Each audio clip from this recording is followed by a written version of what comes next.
All right, welcome everyone to our webinar, Fentanyl, What You Really Need to Know. My name is Ashley Riley, and I am the program coordinator working on the UNSHAME Kentucky campaign. I reside in Colorado, but Kentucky has a special place in my heart as I have been to treatment there. I am also a person in recovery for almost 9 years. Just a little bit of housekeeping. The webinar will be recorded and made available on the UNSHAME Kentucky website.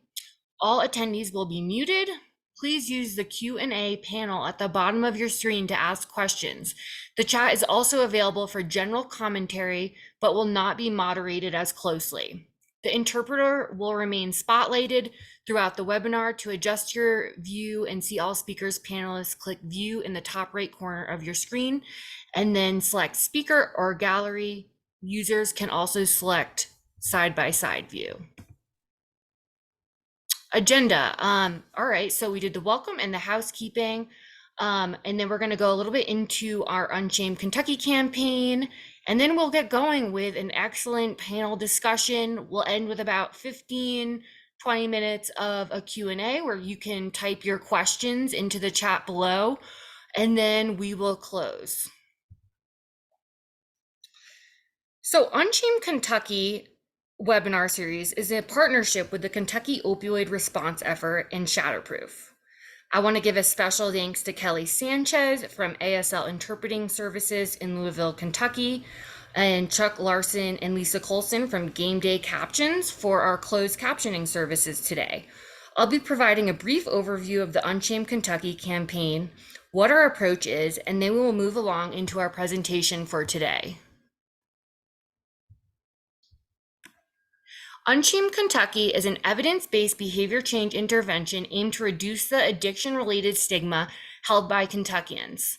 The campaign is delivered by Shatterproof, a national nonprofit committed to ending the addiction crisis in the U.S., in close partnership with CORE, and this project is supported by CORE through the SAMHSA grant. So we have three main objectives. The first one is that we want to increase our knowledge about opioid use disorder and that recovery is not only possible, but is probable with proper support. Then we want to improve attitudes towards those living with and or in recovery from opioid use disorder. Lastly, we want to develop Kentuckians' understanding of the disease so people can better support loved ones with OUD.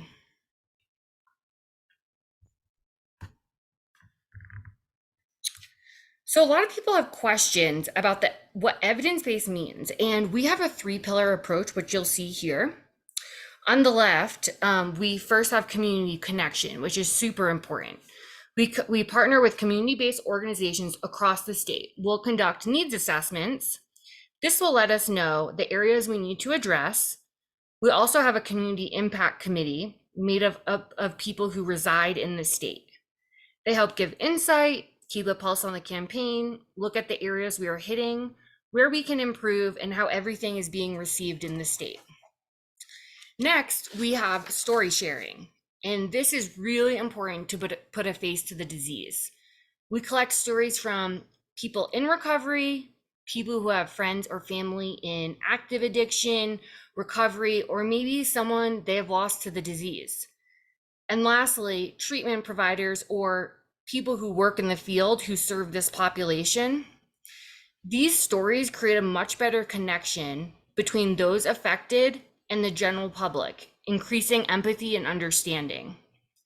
And then our last piece, which you'll see on the right, is what we're doing today. We have these webinars. They help us use knowledge from our community partners and knowledge from the community to figure out what are the exact messages we need to be putting out. We will then create webinars on these topics to help educate the general public.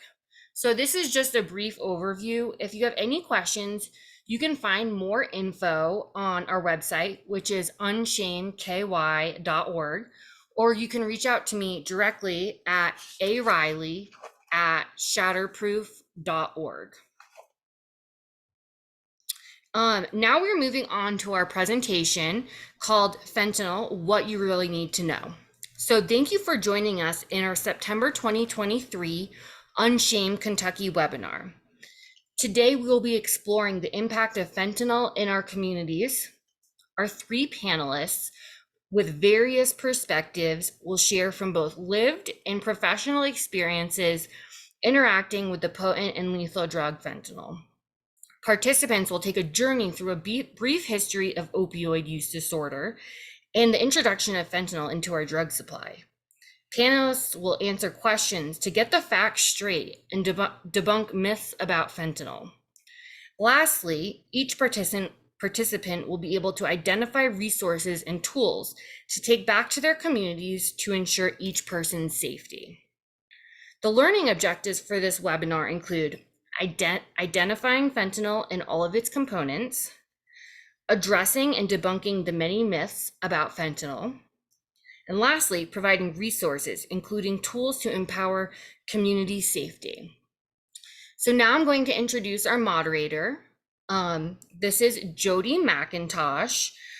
She has an MPH and is a dynamic public health leader with an extensive history working with underserved and stigmatized populations. As the Director of Community Engagement for the National Stigma Initiative at Shatterproof, she provides oversight and strategic execution of statewide community engagement efforts in Georgia, Kentucky, Michigan, Oneida County, New York, and Pennsylvania to amplify campaign messaging and ultimately generate measurable shifts in addiction stigma reduction. So I'm going to turn it over to Jody, and she's going to introduce our fantastic panelists today. Thank you so much, Ashley. Very excited to be with you all today. I'm going to introduce our panelists in order of first name. So first is Asher. Asher is the peer support supervisor at There's Always Hope. He's a sober living consultant and a person in recovery. Asher was born and raised in Louisville, Kentucky, and now resides in Georgetown, Kentucky, with his wonderful wife, Brittany, of 5 years, and their 3 lovely children. Due to Asher's rough upbringing, it led him to years of substance use. After years of battling addiction, Asher found himself behind the dumpster of a Lexington restaurant, hungry and without any hope. His only thought when he entered recovery was that he would give back what was given to him. He went back to treatment and finally something clicked. Now, 3 years later, Asher has been successful in his recovery and has fulfilled his promise to be the person he needed. He is an avid sports fan and has a newfound love for traveling and hanging out with his recovery circle. Welcome, Asher. Next is Lynn Huckleberry. Lynn is currently the Training and Community Engagement Specialist for the Kentucky Harm Reduction Coalition. She started with this organization in 2015 as a volunteer doing naloxone, also known as Narcan trainings at the Syringe Service Program mobile sites and for various groups throughout Kentucky. After a 32-year teaching career, she became an advocate for harm reduction after her son developed a substance use disorder. Lynn's goal is to engage communities and educate people about harm reduction, including the use of naloxone or Narcan and fentanyl test strips to empower them with the tools needed to help reduce the number of overdose deaths in Kentucky. And next is Ron Jackson. Ron has 30 years of demonstrated experience in the field of emergency medical services. He graduated from Eastern Kentucky University in 1995 with a paramedic degree in emergency medical care. Ron's career began in 1993 with Estill County EMS, where he served as EMT, paramedic, and shift commander before being promoted to EMS director in 2000. In 2014, he became the assistant director for Madison County EMS and remained in that position until he became the Madison County EMS director in 2022. Ron successfully assisted Madison County EMS in obtaining national accreditation through the Commission of Accredited Ambulances Services, CAAS. After serving his community faithfully, he retired from Madison County EMS on August 31st, 2023. Ron lives in Berea with his wife and 2 children. He enjoys hiking, fishing, and spending time with his family and friends. Welcome, welcome to all of our amazing panelists. We're going to pull down the PowerPoint so that we can go ahead and spotlight panelists. I see someone raised a hand. If you have questions, feel free to drop them in the Q&A. That way we can get to those when the time comes for the Q&A. I'm just going to go ahead and spotlight all our panelists so you all can see them. Okay, great. Hopefully we're seeing everybody and we're still seeing Kelly. So first question, I went through everybody's bio, but if you want to just tell us a little bit about yourself, what you're doing right now and your role, if you have a role within your organization, we would love to hear it directly from you. So I'll start with you, Asher. My name's Asher, 33 years old, 3 years of continuous sobriety. I work in sober living, teaching, interacting with clients every day, peer support supervisor. I just really love what I do and helping people early in recovery. Thank you. Lynn?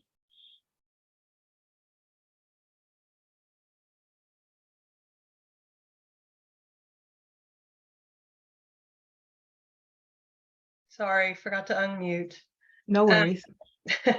I am basically right now what I do for the Kentucky Harm Reduction Coalition is trainings, lots of trainings for any kinds of groups, nonprofits. I train nurses, judges, whoever. But I also am a community engagement specialist. So I go out, actually walk in the streets and go from place to place delivering Narcan and fentanyl test strips to, right now I'm doing convenience stores and liquor stores in the city of Louisville, making sure they have those because they have a lot of people who come in that take those items and we give them out for free to those places, and just trying to arm more people with the stuff they need to stay safe. Thank you, Lynn. Ron? Good afternoon. Thank you, Jody, and good afternoon, everyone.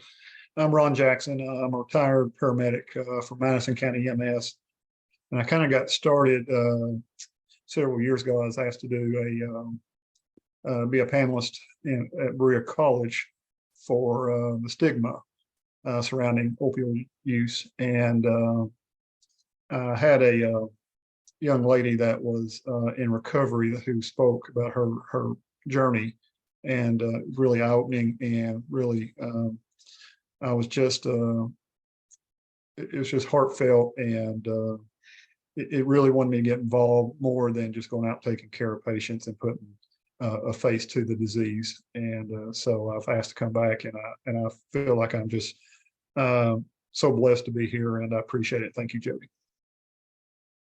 Thank you. Really appreciate all three of you being here. So let's get into talking about fentanyl. For people who may be new to learning about fentanyl, can you talk about the introduction of fentanyl into the drug supply?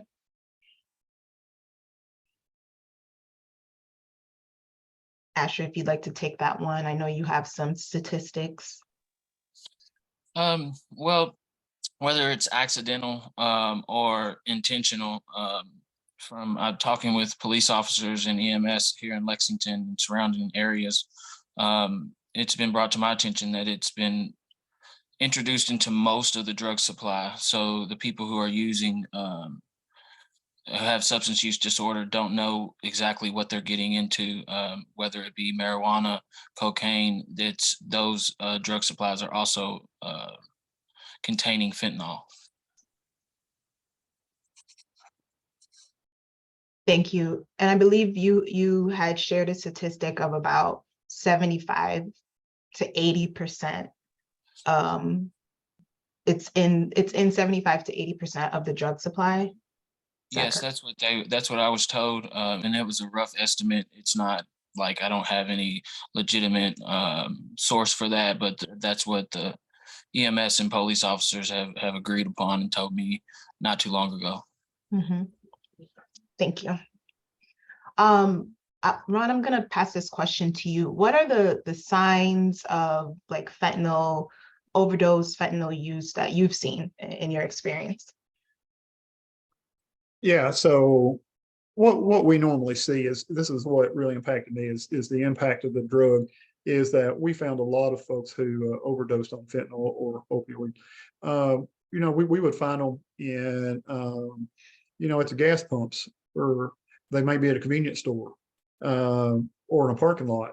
And I spoke with several of them, said, how this happened? I mean, why here? And they said the drug is so powerful, they could not wait to get home to use it. They would use it right there.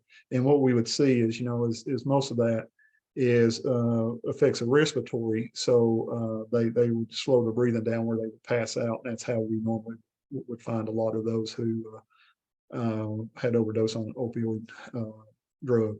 And that's when we would use the naloxone to wake them up. Thank you for sharing. And this question is really for anyone. What does fentanyl look like, and how is it being used?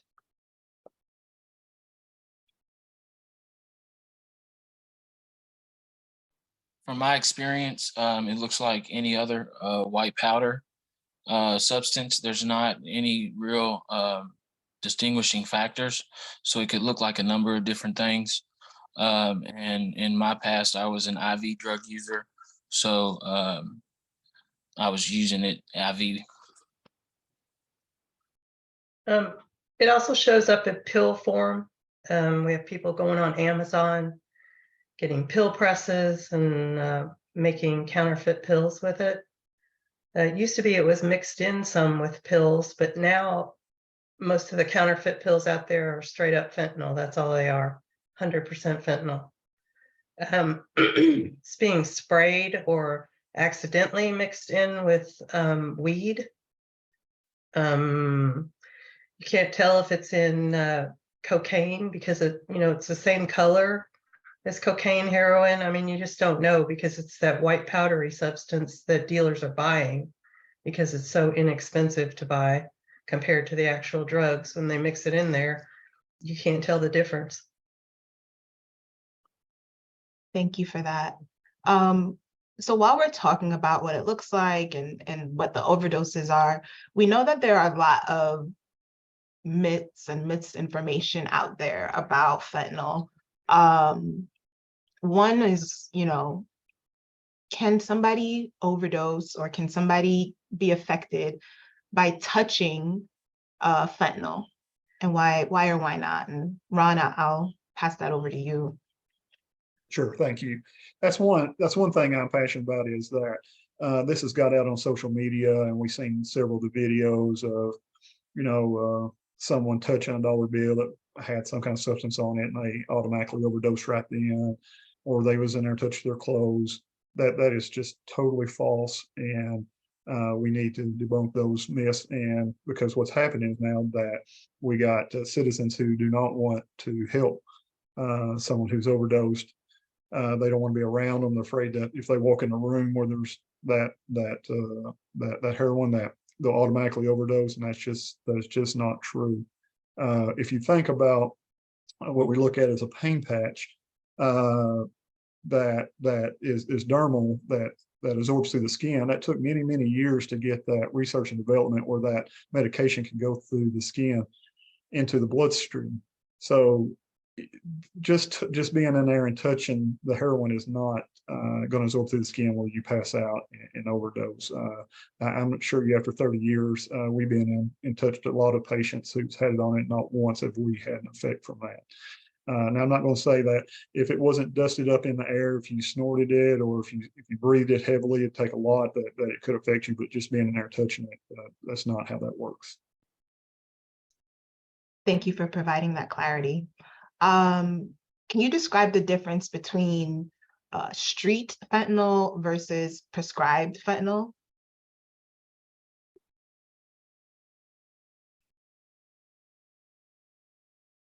I know you kind of touched on it, Ron, with the patches. Yeah, well, just like with any medication, if it's prescribed through a pharmacy or a physician, you know what you're getting. You know how many milligrams, you know what your body weight is, and you know how to take it. With the street, you just don't know. You don't know what's mixed in it. You don't know how powerful it is. We see a lot of patients who overdose They may have stopped for a while, or maybe they were incarcerated, they get out and they use the same amount that they used before. And then they don't know what's in it. Maybe there's more fentanyl in it, or it could be other opioids mixed in it. And then they overdose. And when I say overdose, they stop breathing and or slow their breathing down. So you just don't know what you're getting on the street compared to what you're going to get through the pharmacy. All great points. Thank you, Ron. So Halloween is coming up, and we know that this conversation kind of keeps popping up about this rainbow fentanyl and people giving out rainbow fentanyl to the kids that are doing trick-or-treating. Could you all talk about rainbow fentanyl and if it's real or not? Well, it is real. Some very colorful drugs that are, or pills that are pressed, I believe, to look mostly like Percocets when you buy them on the street. But they are nothing but pure fentanyl. And no dealer is going to give away his profit for free at Halloween. That's just not going to happen. But the problem is that it does look like candy. And I do know of an instance here in Kentucky where there was a 4-year-old child who found one of those on the floor at her parents' house and picked it up and put it in her mouth because it was a nice looking piece of candy, she thought, and she did overdose. Fortunately, her parents had some Narcan and they did bring her back, but she, just from that one little pill, she went down immediately. So it's very appealing to young kids. As a teacher, if I'd seen somebody putting some of that in their mouth at school, I wouldn't have thought twice about it because it looks like candy. But it is most definitely not candy. Very deadly. If you've never had any fentanyl before, you don't have a tolerance for it, one pill could kill you. So it is very deadly and people need to be aware of it, but it's not being given away for free at Halloween. Thank you, Lynn. I don't know if Asher had anything to add to that. As an extra substance user, I've never received any free samples or anything like that, so I'm not aware of any dealers that just give it away. Thank you. Okay, so there are some Q&A questions in the chat. I'm going to save those for the end. Thank you all so much for your interaction thus far. Keep those questions coming. We are definitely going to get to them. So let's get into a little bit about talking about fentanyl test strips. What are fentanyl test strips? How are they used, Lynn? Fentanyl test strips are just basically little test strips. They're thin. I should have brought one with me to show you all, but it's just a thin piece of test strip. And you just have to put a few grains of whatever you're using, or in the case of a pill, smash it up and put it in a little bit of water, put the test strip in, and it helps you decide whether or not, if it tests positive, you don't know how much fentanyl is in there, but you do know it's there. So you can make an informed decision about whether or not you want to take that product and actually use it. Or maybe if you're not used to fentanyl, maybe you need to back way off or find somebody else to buy from. People were always concerned about mashing up their pill because then their pill is gone. And well, if it tests negative, that's not really a problem. You can just, it's already mixed with water. You can just throw it back. And there is a way to test your weed by not getting it wet. You can just test the residue in the bag. And I can speak more to that if anybody else wants to know about that later. But you really should test, because if you're somebody who uses casually a substance, you're not necessarily addicted to something, you're not building up any kind of tolerance to fentanyl. So if you even have a little bit, like I said before, it will kill you. So it's best to test anything and everything you buy off the street, especially if it's from someone you don't usually buy from or someone you don't know. We have a lot of teenagers who go to parties, or even young 20-somethings who have parties in college and stuff, and they don't necessarily know what they're taking. It's always best to test it first. And these fentanyl test strips come with directions on how to test all kinds of substances. It just takes like 5 minutes to do. And it's worth saving your life to test your drugs if you're going to use them. Where can one obtain fentanyl test strips? Well, Kentucky Harm Reduction Coalition is one source. We have a mailing option throughout the state of Kentucky called Next Distro. And if you go to our website, which is kyhrc.org, we can have you fill out a form and we can mail you some fentanyl test strips or naloxone anywhere in the state. We'd be happy to do that for you. And it is perfectly legal. And we have you watch a training video so you know how to use those items, and we offer support if you need to have any questions about any of that. But that's where you can get fentanyl test strips from us. Other than that, there are several, obviously, locations throughout the state like ours that have fentanyl test strips on hand. It depends on which part of the state you live in. But I will say there are smaller towns and more isolated areas, especially in East Kentucky where the mountains are, that don't have access to a lot of services. And we do lots of mailings to those locations. So feel free to contact us for those. We'll be happy to give you those free. Thanks, Lynn. That is a great resource. And I've seen a couple people put in the chat the actual websites. Thank you all for that. A question that popped up was, are fentanyl test strips considered paraphernalia? No. Not anymore. Not in Kentucky as of, I believe it was March of this year. Okay, wonderful. Let's go into a conversation about naloxone. I know, Asher, I know you have, a lot of passion around this topic. Would love to hear about your lived experience with naloxone, and then we can have Lynn talk about the work that she does around naloxone, and then Ron, you can round us out with their Leave Behind program. Yes, very, very passionate about naloxone. It saves lives, especially with people who don't have informed consent on what they're using or what they're doing or how much they're doing. May the 11th of 2020, I overdosed in the driver's seat of my car, and a complete stranger walking down a dead-end street in Nicholasville, Kentucky, just so happened to have naloxone, and she saved my life and walked away. So to me, that was a very, very moving moment. It saved my life. Of course, that's important. That's the day I got sober. That's the last time I used. But yes, I'm very, very passionate about naloxone and its use, training, and distribution. Lynn, you want to talk about your experience with, the naloxone and what your organization does around that, and the different types of naloxone that are available, different routes of administration? Sure. Naloxone that we give out at our mobile syringe sites or our syringe service program sites is in vial form. It comes with 2 little vials of injectable naloxone. It's pre-measured. You just pull it into a syringe and inject it into a muscle in someone's body. Really good if you have somebody who's passed out behind a door or something and you can't necessarily get to their nose for the nasal spray kind. The needles are not meant to go in a vein, and most people just looking at them, you can tell they're not going to go in a vein. They're way too big, but they are big, so they'll go through clothes. So if the person even has on jeans or a hoodie of some kind, and you can reach the back of their arm or their hip or whatever, or a thigh somewhere, you can stick it right through the clothes. The nasal spray is called Narcan. That's the name brand, and now everybody calls it Narcan.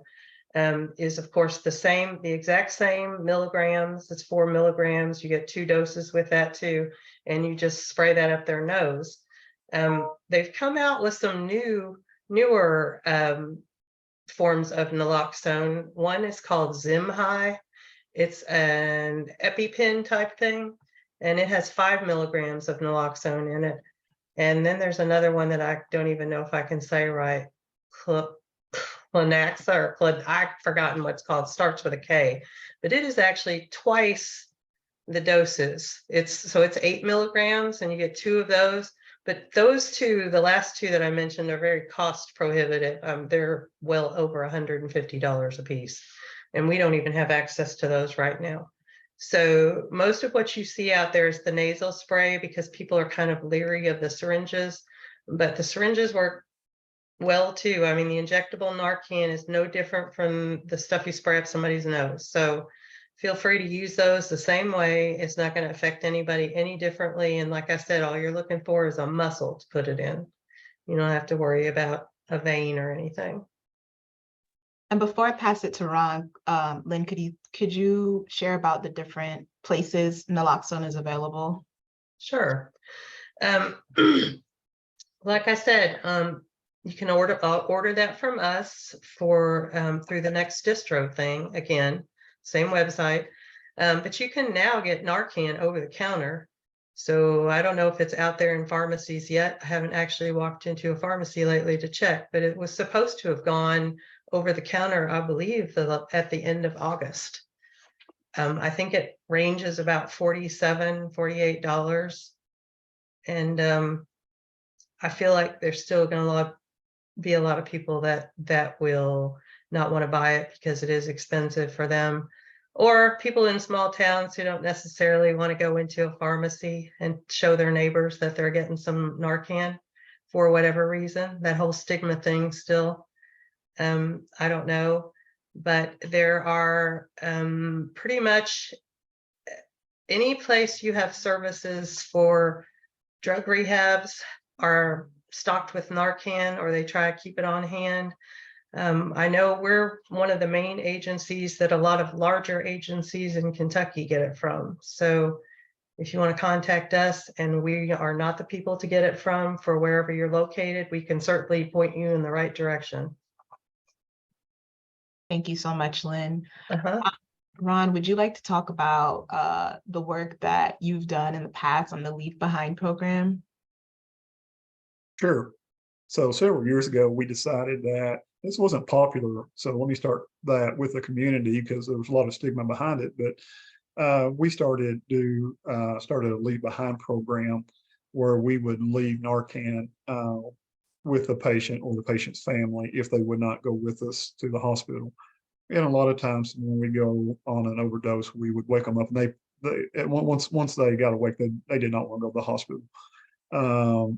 So we would leave Narcan with them, and it's a nasal Narcan. And if they needed to, I mean, I think most people knew because there's instructions on it, but we would instruct them and give some information. We'd also have some pamphlets on it for help if they wanted it, or resources. And we started keeping binders in our ambulances. So at that time, if they wanted resources, we could go ahead and provide that to them. So we knew there was more we could do besides just going out on the call. And I really truly believe that made a big difference. You know, and it really just helped us because if for some reason they didn't go with us and the Narcan or the naloxone wore off, they could go back into another overdose, and they would have that Narcan there and be able to use it before we got back out to the patient. So again, it wasn't popular. We had people in our community wouldn't know why we were giving out that medication, and you know, and we all heard that, and but we had to break through those walls of stigma, and I think it was the right thing to do. That's amazing. Thanks for sharing about that. You touched on it really quickly, Ron, but let's go into it a little bit more. Can you talk about the stigma around fentanyl and, you know, how you've seen it present itself, and in your professional experience, what you think we can be doing to combat the stigma around fentanyl? Yeah, thanks, Jody. I'm gonna tell you something I'm passionate about because I'm guilty of this, and I noticed as being the director of the MS service, when we would get a call to an overdose, I could just see the body language of our paramedics, and you know, we had the COVID fatigue that people went through, but we also went through that with overdoses with the first responders, and you know, it was just different if they got another call. If it was a cardiac call or car wreck or respiratory, you didn't see that body language. But when it was an overdose, they would just sigh and act like, you know, it was have to go out on that call. But I'm gonna tell you what we done was we had people like Asher, who I'm just admire, and several others who've been through recovery, and they come and spoke with our crews. And the first time I heard someone talk about recovery and what they went through, I put, again, you put the face with the disease and you know it's just not another call. And so they come and we had a panelist kind of like what we're doing now, and they spoke with all of our EMS crews, and it just changed everybody. It just changed their whole outlook and their attitude. And we didn't look at it. It's another disease. It's another medical call. You know, if we're going to put stigma, we could put stigma on anybody who maybe smokes or has respiratory, or, you know, where do we stop when we look at those diseases? And overdoses cannot be different. We have to treat those like any other medical call. And I believe that made a difference in our department. And hopefully that they took that out to other people in the community. Wow, that's so important when we think about all the different people that interface with folks who are using substances, and just the need to break down the stigma across these like different sectors. Like, it's not just within the community, it's for all the people that will interface with them, like EMS and other types of, you know, healthcare and medical providers. So thank you for that work. Let's talk a little bit about the Good Samaritan law. And I believe somebody already had a question about that in the Q&A. Can you tell people what it is, and, you know, some of the both the pros and the cons that we're seeing with the Good Samaritan law? I guess you're talking to me. Yes, Lynn, thank you. The Good Samaritan law was actually enacted in 2015, so that people would stop putting people who were overdosed in their car, taking them to the hospital and pushing them out on sidewalks, then driving away, just hoping someone would find them. Also because people were just basically running away and leaving people to die. But it also made sure that that law now says that everyone has the right to carry naloxone on their person and administer that naloxone to someone who's having an overdose without fear of being sued if the person does pass away anyway, or you know, any repercussions from that. But it also says that if you're with the person who's overdosed, like let's say you're also using and you all are together somewhere, that you should stay and help this person, because the law says that you are not going to jail for trying to help this person. They want you to stay there with them, try and give them Narcan if you have it, but definitely call the ambulance and get them there so they can get them to the hospital to get some help. And with no fear of being prosecuted or arrested or anything, unless you have a warrant out for something, you know, something different, then they're going to take you to jail. But I'm finding out from a lot of people here in Louisville that they don't even ask people's names anymore, except for who's this person on the floor? Do they have a phone, and who should I call to let them know this person's on their way to the hospital? So they're not even checking to see who these other people are. And that includes the fact that if there's paraphernalia laying around, they won't even address that either. They're just there for the person on the floor that's overdosed. Now, if sometimes, you said a con of this is sometimes we still have law enforcement in certain places in the state that don't always adhere to all that. It's not as prevalent as it was when the law first started, but it is every once in a while there's a miscommunication there of some sort, and they do round everybody up and make them go to jail. That's not supposed to happen though. So if you want to know more about that law, all you have to do is Google, you know, the Kentucky Good Samaritan Act. And it is not the same in all states. So I caution you against that. You know, if you cross over into Indiana or Tennessee, Ohio, it is not the same law as it is here. Ours is really good. It covers a lot of things. So gives everybody the right to carry the naloxone and use it. Thank you. Mm-hmm. Asher, this one's for you. What are some of the ways that we can facilitate conversations around fentanyl? I know, you know, you work with your sons around certain things. Like, how do you do that? Yes, so I have a 9-year-old and a 12-year-old who's both of them about to have birthdays, so 10 and 13, and they're both well versed on the signs of opioid overdose, shallow breathings, blue skin, stuff like that. and they're both trained on how to administer naloxone in case of an emergency. And to be honest, I've had this conversation with them before I've had the birds and the bees conversation, just because of my history and the importance of teenagers getting introduced to fentanyl at an early age now. I would hope that they would be well versed and knowledgeable on how to save a life if the opportunity presented itself.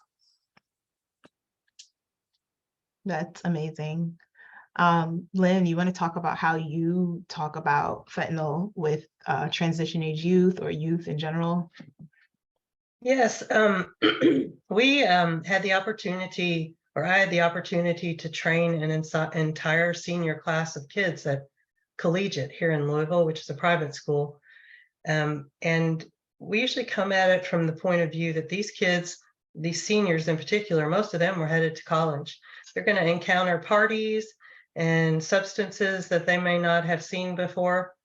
And they need to know how to use fentanyl test strips and how to use Narcan, because I feel like the more you educate people, the more you empower them. And these kids, they can call 911, but they don't want to sit there and twiddle their thumbs and watch their friends suffer on the floor while they wait for an ambulance to get there.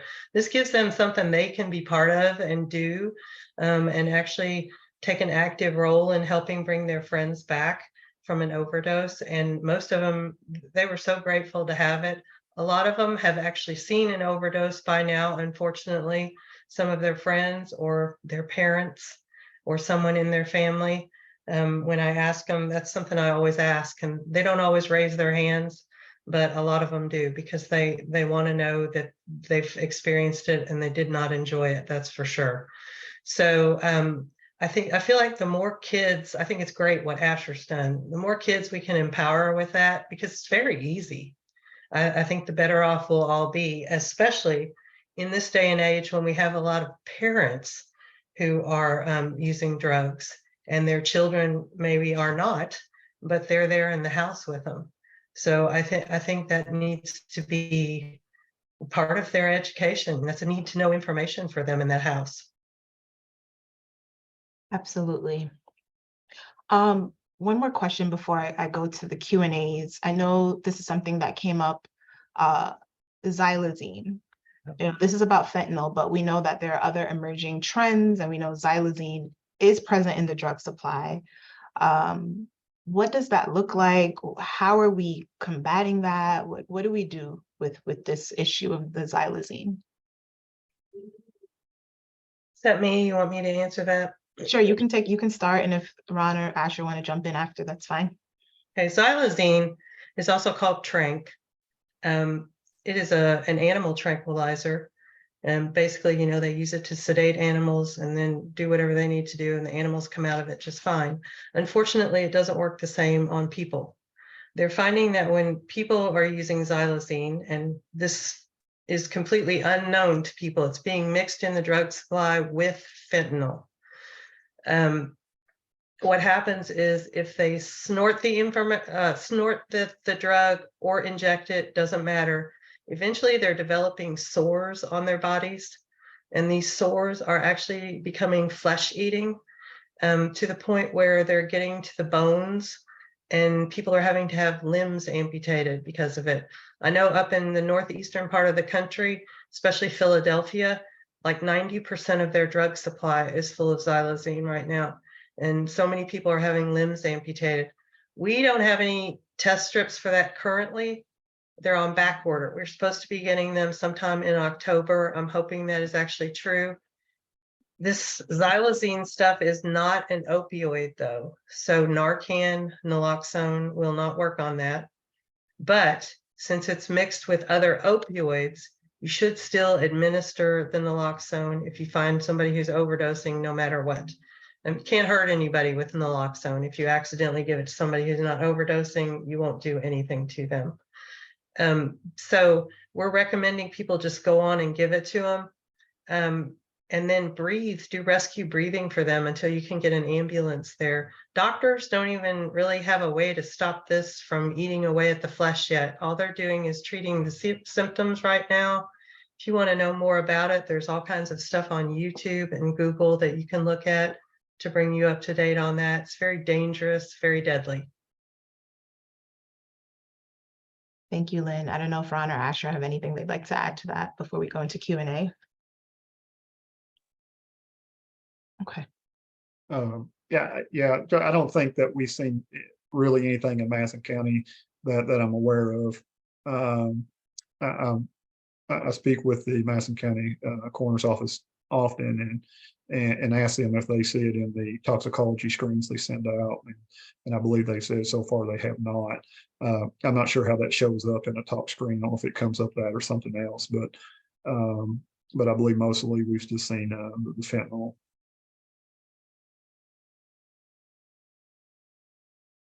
Thank you. Asher? Yeah, I mean, just as someone with substance use disorder, it sounds terrifying. Once again, the lack of informed consent, the lack of not knowing what you're getting into or what the side effects could be, and then knowing the mental obsession when you're using, of not being able to stop using, even if it's potentially eating your limbs away. It's pretty terrifying.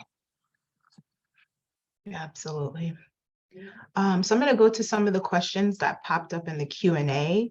A person asked, can you overdose from fentanyl if it is smoked in your weed?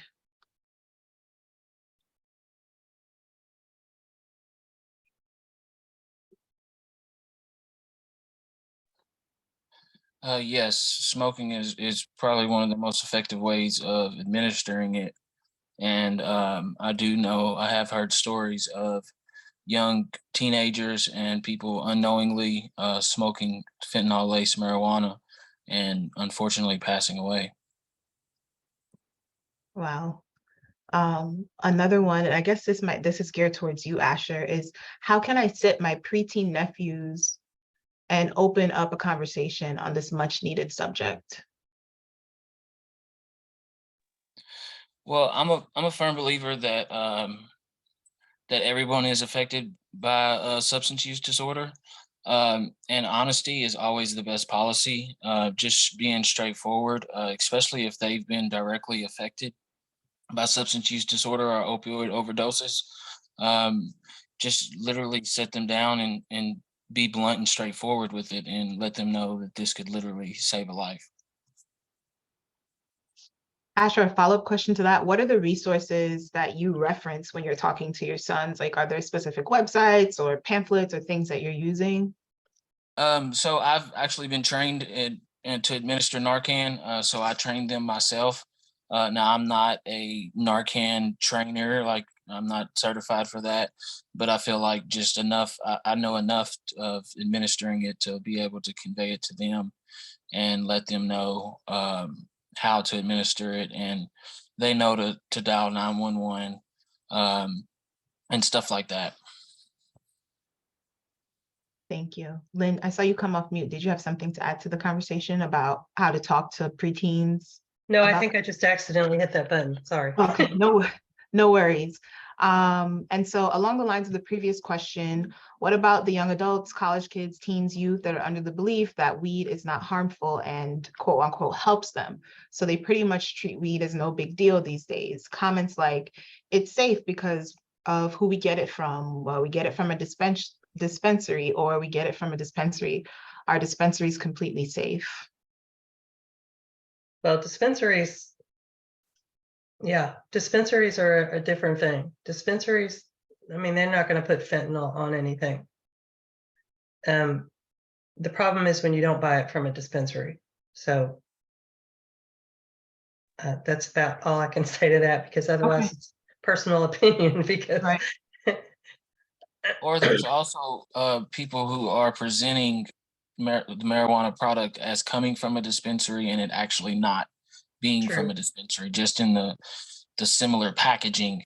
So that's also dangerous. But I mean, honestly, if I were to endorse smoking marijuana, I would say getting it from a dispensary would be the safest place. Yep. Great. If there are any other questions, y'all feel free to drop it in the Q&A. Just for our panelists, if y'all would like to take a look through the chat, there's a lot of great kudos to you all for the information that you're sharing and being so open, and for dispelling some myths for people and clarifying things. I know there is a comment about burning fentanyl with a flame destroys it. So I guess we just need to get a little bit more clarity on that on our end.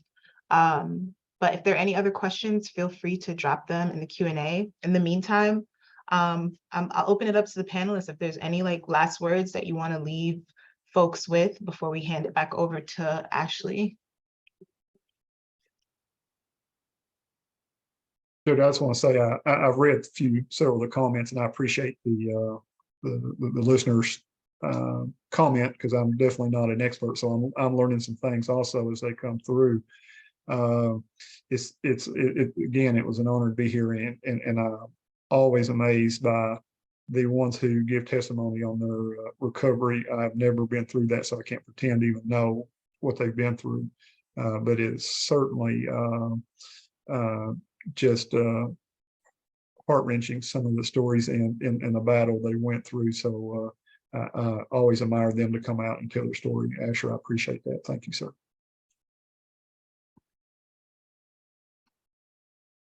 Yes, and I don't know if anybody can help me with this, but I've spoke with Fayette County schools. My son was he didn't really get in trouble, but I was called up to school to take, I sent him to school with the Narcan, a naloxone dose in his backpack, and their children are not allowed. The students are not allowed to possess naloxone on school property. And that's something that I would like to get changed, because seconds save lives. I agree, and good luck, because we're trying to get in JCPS schools too. And the only people they'll let us give it to so far is the nurses, which is really inconvenient, as you know, Asher and Ron, because you know what are you going to do? Go hunt down a nurse and waste valuable time while this person's passed out on the floor. So I don't know what we can do to get the schools to understand that this is a law that overrides their school policies, but I think it's a liability issue for schools. I think they're afraid they're going to get sued. I don't think they understand the Good Samaritan law, and I don't know how. Asher, we've been trying for years to get into JCPS. Hopefully someday we will get in there. I know I did train all their security this past spring, so they're at least armed with the Narcan now too. But that's still not enough. We need for all the teachers and the kids to feel free to have it, because the law says they can. And I'm with you on that. It's frustrating. I don't know what to do about it.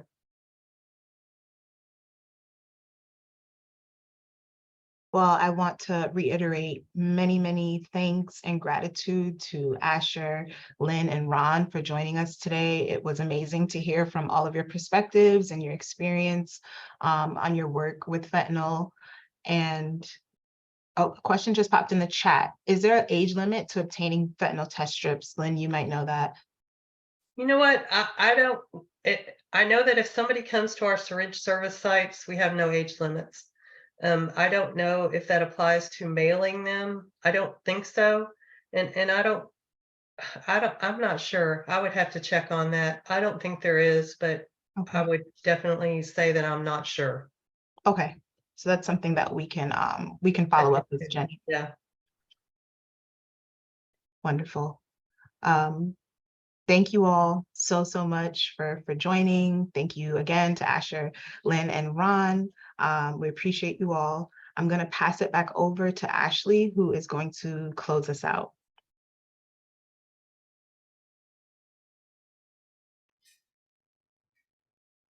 Hey there, everyone. Just trying to, here we go, share my screen again.